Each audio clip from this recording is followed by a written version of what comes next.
And this is a CBS News special report. I'm Norah O'Donnell at CBS News, and we are coming on the air with breaking news at this hour. CBS News projects that Joe Biden has been elected the 46th president of the United States. The kid from Scranton becomes the next leader of the free world. The 77-year-old former vice president, now the president-elect of the United States. Once again, CBS News projects that Joe Biden has won this year's presidential election. That is because CBS News now believes that Mr. Biden is the winner of the state of Pennsylvania, capturing its 20 electoral votes. That gives him 273 votes in the Electoral College, more than the 270 that he needs to be elected. Now, to be clear, this is a projection. CBS News and other news organizations do not have the power to decide who is the president of the United States. Neither Mr. Biden nor President Trump have that power either. Election results are certified by the individual states, and the president is officially elected when the Electoral College meets in December. But as CBS News always does, we have carefully analyzed the election results, including the votes that have now been counted, and we are making a projection based on that information. This is not a political opinion. It is a mathematical computation. Given how deeply divided the country is right now, we do not take this responsibility lightly. But at this hour, Mr. Biden has an insurmountable lead in the state of Pennsylvania.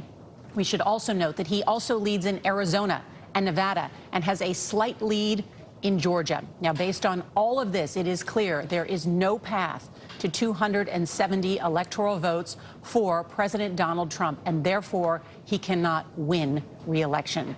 We know at this hour that President Trump has not conceded, and the White House says that he has no plans to do so. The president has indicated through his legal team and through his spokespeople that he will continue to fight in court. But our legal experts have also told us they do not expect that those lawsuits could change the outcome of the election. We should also note that on Thursday night, President Trump also said without evidence that he believes he has already won the election. And that is simply not true based on what we are seeing from the votes that are being counted throughout America. And so we are watching history unfold at the end of what has been an extraordinary election week. And now the new president-elect, Joe Biden, faces what may be the biggest challenge of his public life, trying to unite a country that is deeply divided.